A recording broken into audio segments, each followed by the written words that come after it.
guys? We out here. This is Maylee Tao, your Donut Princess, here with another episode of Short and Sweet, a Donut Princess podcast, where we bring on guests that I feel will empower women, really share these AAPI stories that are underrepresented, and provide small business tips for any of you guys who are current entrepreneurs who are just needing a little boost, or for people who want to have a complete career change.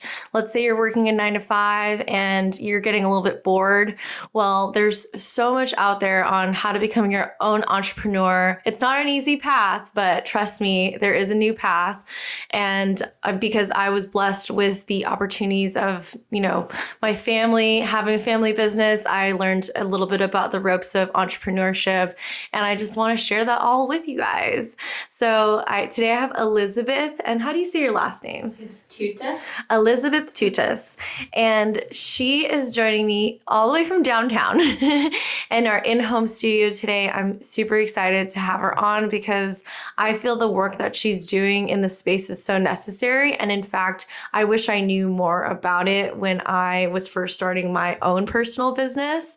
And so without further ado, Elisabeth, so tell us a little bit about how you grew up and how you basically got into the space of entrepreneurship and women. Sure. Well, thank you for having me, first of all. So a little bit about me. I'm Elisabeth. My background, I was born and raised in Germany, similar to a previous guest that you recently had on your podcast. So I was born and raised in Germany and lived there for the majority of my life until I was 16. So growing up, I did not speak English. And I'm also half Korean. So growing up, I spoke German and Korean and grew up as a third culture kid. And then when I was 16, I moved to the US. In college, I majored in human resources and psychology. And I thought that's what I was going to do for my career, human resources. Mm-hmm. I had an internship in human resources. I had my first job in human resources. Mm-hmm. It's what my career counselor told me I would be good at. So it just kind of made sense. Yeah. But in my job while working in human resources, I ultimately realized that my true passion was in entrepreneurship. Mm-hmm. I found myself listening to so many entrepreneurship podcasts, reading all the articles during my lunch break, and going to a bunch of startup events in my free time. Yeah. And the quote unquote issue at the time was that I never really saw myself as an entrepreneur at the time. So I thought, well, this is just a random hobby that I have, is learning all about entrepreneurship. And I later found out that there's a lot of ways for you to be involved in the startup ecosystem without you actually having to be an entrepreneur. So I think one big tip or advice for anyone is knowing your strength. Mm-hmm. Because as you probably know, it takes a lot of grit and resilience mm-hmm. to be an entrepreneur. And I admire all entrepreneurs out there. And I think for me personally, all the roles that I've done have been very much support roles or supporting other people in their journey. And that ultimately led me to Grid 110, where I'm now the head of community, building community for other entrepreneurs. Thank you. Yeah, so that's kind of a short story of.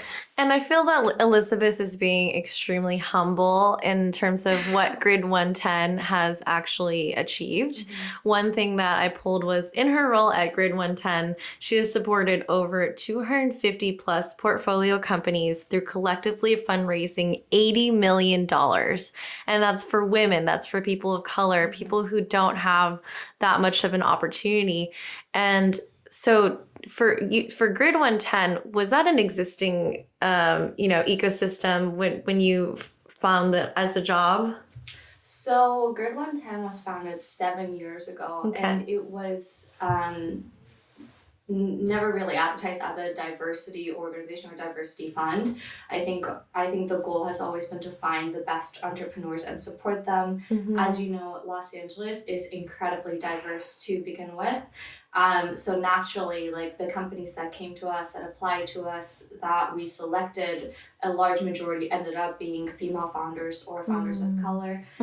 Actually, the last time I checked, I think 94% of all of our portfolio companies are either founded by a female founder or by a person of color, which is super exciting. Super cool. One thing that I'm super passionate about is kind of the diversity in the startup and VC space, just because there's so much work that still needs to be done. Right now, only 2% of funding goes to all female founders of VC funding, and only 1% goes to Black founders. So Grid 110 is really focused on creating access and opportunities for founders so that that way they can achieve their dream and build on their businesses.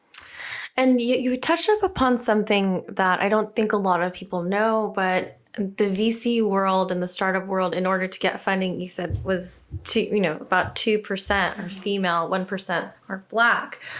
I have another friend in this space who she is in that space for that very reason, but in cannabis VC funding, and how little women there are that are, number one, receiving the funding. And what are your thoughts around the timeliness of the space? Because like you said, there's still a lot of work that needs to be done. This is kind of like a new, I guess, awakening of like, hey, we should be, startups do need funding, but more targeting of like women and people of color. So I have a few thoughts. Yeah. I think one piece of advice is that there is other funding outside of VC funding out there as well. So one thing that Grid 110 does really well is providing resources that are not just focused on VC funding. There are grant opportunities out there. You can take loans, you can win pitch competitions, you can you can do crowdfunding. And so educating founders about like all of these different ways that founders can receive money. And then the second thing that I've noticed the last couple of years is while that number in terms of funding is pretty low, there's also been a new emergence of funds that have been created by women. So there's a ton of amazing VC funds that are led by some incredible women. One that comes to mind is called Halogen Ventures, where their mission is to support female entrepreneurs. So and another great organization that I would recommend all female founders check out is called Always, which is a nonprofit focused on supporting female founders and funders, which I'm also on the steering committee of. But I do think it's not just about supporting female founders, it's also equally making sure that we get more women who are check writers and more women in powers of position.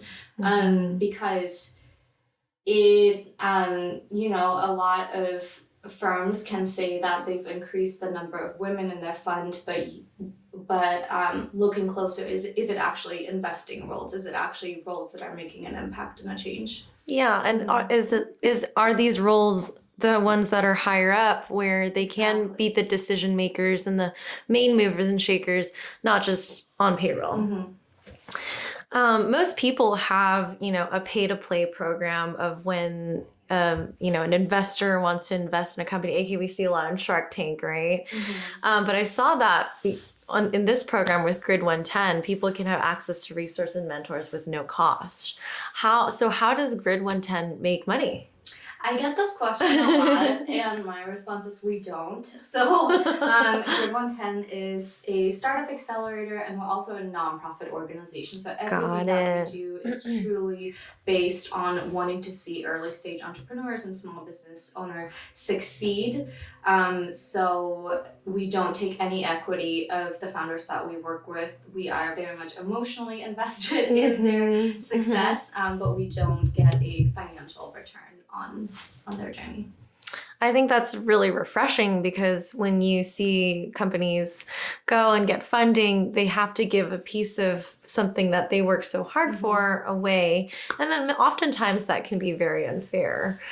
especially if you have the women entrepreneur who is like at the forefront of it all. It can also be a loss of autonomy. Yeah. Because you want to be the main decision maker for you see your company and the future of your company. And the more people that you have on your cap table, the harder it gets. It's very true. What are some of your favorite anecdotes of like successful women entrepreneurs who've made it that participate in Grid 110? There's so many. I don't even know where to start. Maybe like your favorite one.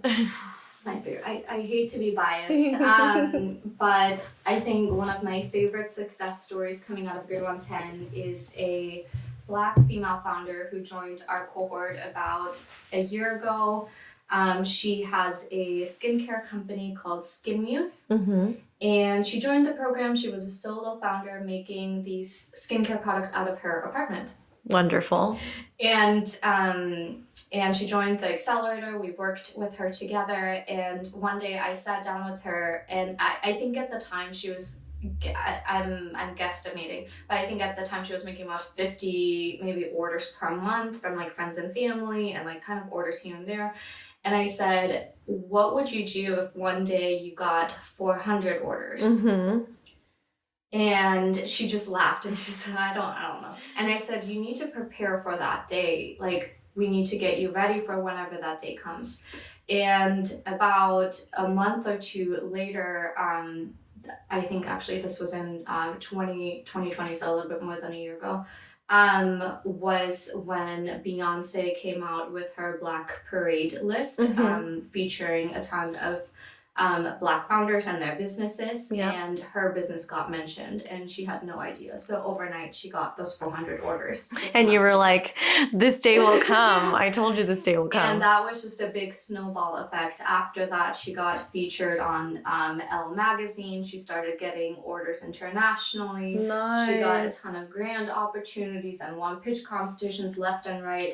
And I think just seeing her through the journey has been so meaningful. Just knowing that I've been like by the sidelines cheering her on and watching her grow as a business owner, but also like as a person has been so fulfilling. And she calls me every week and gives me updates or asks me questions. And that just is really meaningful. It's like to play a small part in someone's success journey. It's literally her dream. You're assisting women from all over on achieving their dreams, because I know what it's like to not be prepared for when you are super busy. You know, I think that sometimes we think of ourselves that we play a little bit small. Especially as a small business. Oh, okay, I'm going to get 1 to 5 orders per week or something like that, and they're happy. But like you said, when you get an order of 400, 1,000, 10,000, that's where you have to know what to do next. And it's so great that you were a resource for her for this and the whole journey.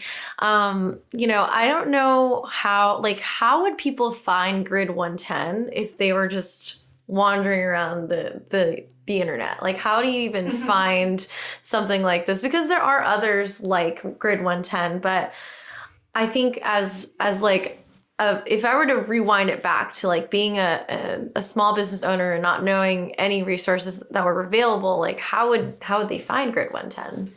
So I like to think that we're all over social media. So we have an Instagram, Twitter, a monthly newsletter. We also have a pretty great YouTube channel where we have a ton of recordings of workshops that we've done all about fundraising or how to improve your marketing or how to create, financial graphs or financial modeling. Love it. So I would definitely check those out. And yeah. Cool. And, you know, I know that your background is diverse. Literally, you speak 3 different languages. What was how did you find your identity? And do you think that's kind of what led you to find work in diversity? I think I'm still finding it today. I think it's a never-ending journey, to be honest with you. And I do think that a lot of our backgrounds and the things that we experience ultimately lead us to what we end up doing professionally. As a kid, I think being Korean and being German and growing up in Germany, and you kind of don't feel like you belong anywhere, but you belong everywhere. You're kind of in this weird in-between space. And so I've had, I think, a lot of empathy as a young kid growing up for people that were just different, or people that didn't quite belong, or people who were from various backgrounds, just because that was my experience, is never quite feeling like I belonged anywhere, and I just didn't want anyone else to ever feel like that. Yeah. And I wanted to equip people, particularly women and underrepresented people, with the resources for them to thrive and like succeed in life. I love that share of belonging everywhere, but belonging nowhere, but belonging everywhere. I feel that because I grew up here, but my background is Chinese, Cambodian, Thai, and going to school, there was no really Asians. Some were like Filipino, but, some were like, oh, like, you're Chinese. Do you speak Chinese? I'm like, yeah, I do. I speak Chu Chow. And they're like, what is that? And they give you this weird look. And because we're in America with this whole melting pot, I think it's not uncommon to feel like you don't belong, especially in a male-dominated, predominantly white society. So I think that the fact that you made your way into the role that you are now, it seems very perfect. And, we talk a lot about fulfillment and finding something that really fulfills you. What would you say is like the defining moments that fulfill you with your occupation? I think I got really lucky because I really, really love what I do. It truly feels like I wake up every day and I can't believe that I get to do this for a living and support other people and see them succeed. It's truly a dream job. One note though is that I think even 5 years ago, I didn't know that this role even existed. So we live in this kind of world where there are a ton of jobs, there are a ton of roles out there that you might even not know that exist. I did not know that there was such a thing as a community-based role. Yeah. It's actually quite a new field. There have been more and more community-focused roles popping up, particularly in the venture capital space the last couple of months, this past year, because funds are now seeing the value of creating something that differentiates them as a fund other than just giving founders money. So I would say, there might be a role out there that you're not even aware of that exists, or a whole field. I definitely agree with you that a lot of these roles are new, and now that people are seeing like that community is important, diversity is important, women are valuable. It's like we're kind of in this new paradigm where there can be these companies that do what you guys do. Could you share a little bit about some of the downfalls, some of the things that we don't see behind doors of like, oh, this is tough or frustrating? I might have to think about. You're like, it's not frustrating. It's a dream job. It is a dream job. I think something that's less frustrating for me, but maybe frustrating for the founders that we work with, is that I see and hear a lot of imposter syndrome with founders. I feel like I am like a cheerleader or a hype woman, because I see incredible founders who have done so much with like little resources, and they doubt themselves, or they think they can't do it, or it's a lot of it is like a mental game. I also think it's like easier to cheer other people up and then like do it yourself, but where we tend to be harder on ourselves. So I think that's the only thing, is I see so much imposter syndrome and people doubting themselves, or not thinking that they can do it, or not thinking that they deserve something. I think there's a statistic out there that female founders tend to ask for less money when they raise money than male founders. Just because we tend to be more like conservative with what we think we actually need. So it's little things like that that I like to see change, or I like to see more. empowerment. Yeah. Imposter syndrome, for those of you guys who are out there, is something that I feel like we all go through, especially female founders. I definitely have gone through a lot of imposter syndrome. And for those of you who don't know, it's basically pretending like, or having the feelings that you're not deserving of this role, or you're not like, you're phony, like you're not really actually meant for this position or equipped for it. What in all of those different retrospects, would you agree? And I feel like the first time I discovered imposter syndrome, I was talking to a friend of mine who was also, his parents also were refugees and came here as immigrants. And I think as immigrants, we have this kind of like imposter syndrome already like in our DNA of like the next generation. Like we're the next generation. Who are we really, in finding our identity? And imposter syndrome, it can take you down a really terrible spiral. And I definitely don't wish it upon anyone, but I would say that a lot of people go through this. What it looks like is like, you could just feel like it's in your head. Most of it's in your head. And you just kind of feel like, oh man, like, am I really like who I say I am? Like, can I really fulfill this order? Can I get this done? A lot of like insecurities mixed in with it. Maybe it's like somebody who's not super supportive, like with negativity, but that all kind of builds up within you. But maybe you can share like some tips, maybe 5 tips on how you can get over imposter syndrome once you recognize that it's happening to you. I think one big thing is just making sure that you surround yourself with people who see the best in you. I honestly don't think that I personally would be where I am professionally or personally if it wasn't for, particularly women who uplift me and support me and like cheer me on every day. I'm very, very thankful for the women that I have in my life, the female mentors that I've had in my life. So whether or not you're a founder, I think it's important to have community around you, which is what Grid 110 does and provides. We work with a ton of first-time founders and solo founders, and that's where I think you see a lot of that, where you don't really have anyone, or maybe you're the first one in your family who is running a business and your family has no idea what you're talking about when you're telling them about your business.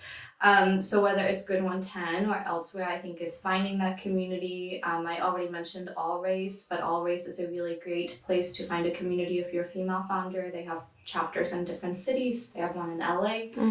And I think another tip that I have is constantly keeping track of your wins. So I have a little folder on my phone where anytime I get a compliment on my work or I did something really well and I'm proud of, I put it in my folder like as a note. And then when I'm feeling down or I'm not having a good day, I look at it and it just affirms that what I have done so far and that I have done great things. And I think that's super important. It's just kind of sticking to the facts and saying like, no, like I've done this, I accomplished this, and I can do whatever comes next. And then I think the third thing is for when it comes to imposter syndrome, specifically feeling like you're not deserving of something or feeling like nervousness around like whatever's next or your next opportunity, is that you're never going to feel ready. When you're fundraising and you're really scared or you don't know what to do, like you're never going to feel ready to do whatever you're about to do next. And a little bit of fear is actually really good because it means that you're growing and you're stepping outside of your comfort zone. Yeah. As you've probably heard, like fear and excitement are the same chemicals in our body. Yes. So just tell yourself like, this is good. It's good that I'm a little bit nervous. It means that I'm growing and I'm challenging myself, which are all great things. Those are incredible pieces of advice. And I think the whole folder and the phone thing, definitely going to take that on. We overlook, especially as founders, we overlook a lot of our small wins, but they're still wins. And then we tend to put our attention on, oh my God, what has gone wrong, when we don't see how many things have already gone right. At Grid 110, what would you say, this year's goal is?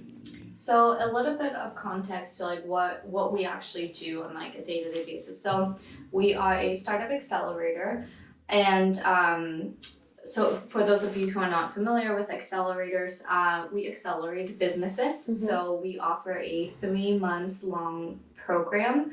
Right now it's fully virtual. And for 3 months, you and 19 other entrepreneurs are in a virtual classroom together. And every single week you learn different topics. You have different teachers who come in and teach you everything you possibly would need to know about entrepreneurship and running a business. You can ask questions. You get to build relationships with other people in your cohort who, by the way, we're industry agnostic. So they come from like all backgrounds. It could be like a beauty company or a fintech company. It's really great. And so for the 3 months, you really get to build your business. And then after the 3 months, we consider them our portfolio company. So this is where I come in, I step in my role, where I support them post the accelerator programs. I totally forgot what your question was. I was just asking, what do you hope to see in the next year? For this year? Yeah, for Grid 110. So Grid 110 has been around for 7 years. Primarily, we've focused on Los Angeles-based companies. And for this year, I think a big milestone was that we launched our very first national program. So for the very first time, we opened up application to pretty much all founders in the US. We got an incredible number of applications. We got about 600 applications from, Oklahoma to New York to like Florida, like all over. And so that's been pretty exciting, and something that we hope to continue is just reaching more entrepreneurs, working with more entrepreneurs, and really making an impact in the startup world. That's super, super cool. I'm actually working on something with my friend who works up in DC on a national level too, of like creating more resources for Southeast Asian businesses. So I'm sure I'm going to reach out to you and try to get, first we're going to run like a little survey to see what the needs are. And then, putting together a proposal of like, hey, yes, there are so many successful small businesses, but there are so many that don't have these resources. They don't know the knowledge that there's these resources.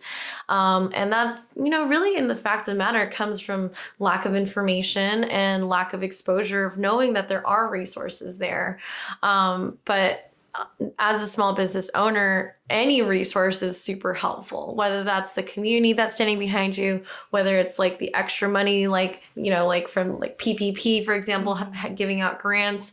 All of these help to the expenses and the costs of businesses that I feel that a lot of consumers don't know that exist, like all the payroll taxes, like the labor, the inventory. I mean, there's a lot of different things to worry about when operating a small business. So any resource, especially what I've learned with Grid 110, it's pretty remarkable that there's something like this out there. And I hope to see more of these kinds of companies. And as like the, over the head of community, what are some other duties that you do for the women in the program? You mentioned something that I don't want to gloss over because it's so important. You mentioned like making sure that you survey your community to ask them what their need is. I think that is ultimately like the first step in like my role or anything that like when you want to support entrepreneurs is figuring out what do they actually need and what do they actually want. Because as a community builder, I come in with a ton of ideas myself, or suggestions. Like we could do a happy hour, we could do brunch, we could do a dinner. Yeah. But ultimately it's about what do our founders actually want? What do they need? And so I think some of the best events and initiatives that I've launched at Grid 110 were not my own ideas, but ideas from the founders, so suggestions from founders. And so I think that would be one big tip is just talk to your community, ask them what they want. Because they probably have some better ideas than you do. Yeah. And then the second tip would be to implement a ton of feedback loops. So at least in my role, in like a community focused role, is you always want to be checking in with your community to see how they're doing. After every event, we try to ask like, what did you think? What could we have done better? What would you like to see next? Because that's ultimately how you grow and improve your community instead of sticking to like a status quo. That's awesome. How would companies be able to work with Grid 110? Like, let's say somebody's listening to this podcast, they're in tech or whatever. How would they get involved? I would say definitely sign up for our newsletter. So if you go to our website, which is grid110.org, you can sign up for a monthly newsletter, and it is pretty incredible because we try to put in a ton of resources each month in terms of grant opportunities like free money, or other programs that you can apply to, or events that we have coming up. So it's pretty filled with a ton of resources.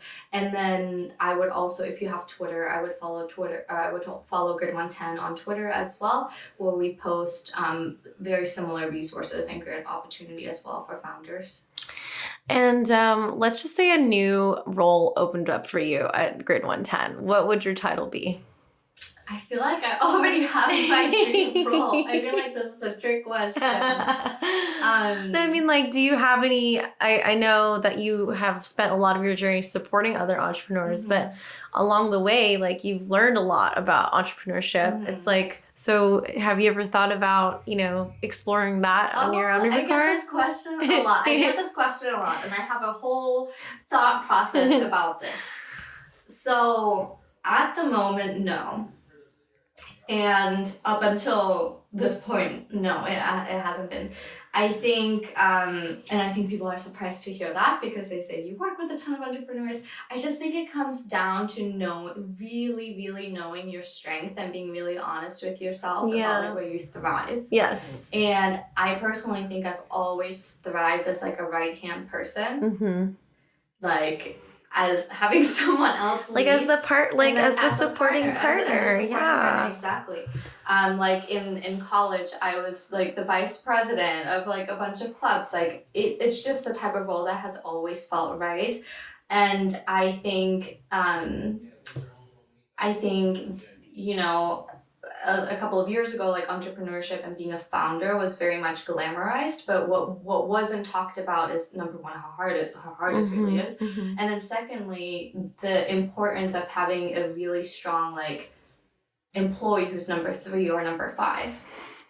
We call them the aces. Yeah. You need to have some aces in your pocket to make sure your team is operating tightly and things are getting done. Yeah. So I never want to say no, but I do think that if that were to happen, it would probably be someone else. Yeah. Founding a company, and then me being the right-hand person. Another point is because I've seen so much in the startup world, is that whenever you're building a business, it has to be a problem that you're really passionate about, right? Or a topic or a problem that you're super passionate about.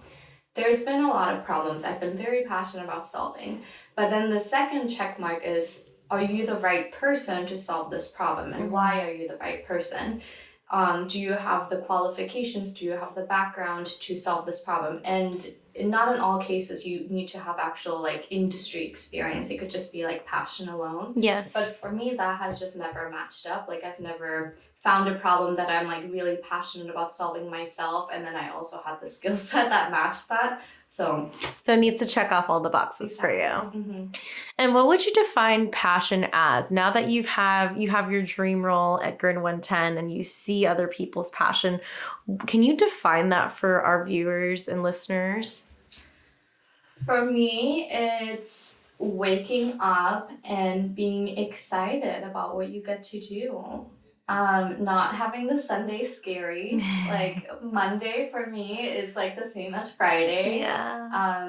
Like getting to work with incredible people, and not just our founders, but also like our team at Grid 110.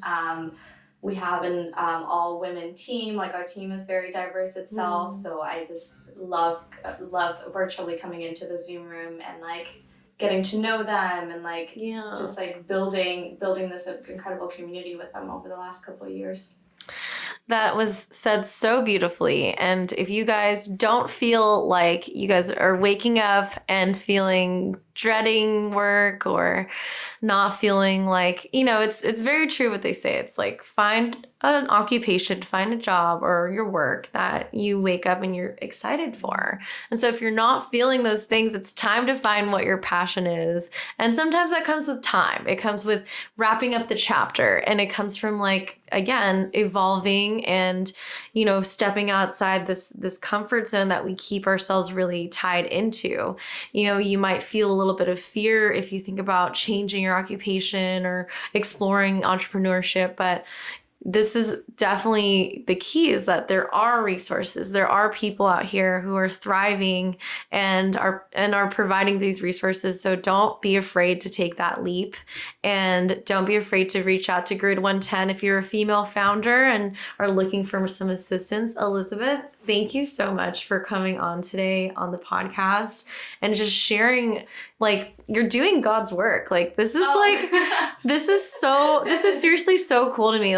I'm going to go on and check out more about the org and definitely promote it on my channels, because I feel like I wish that I had this when I started my companies. And maybe it's not too late. Maybe I'll apply. Who knows? Mm-hmm. I think you should.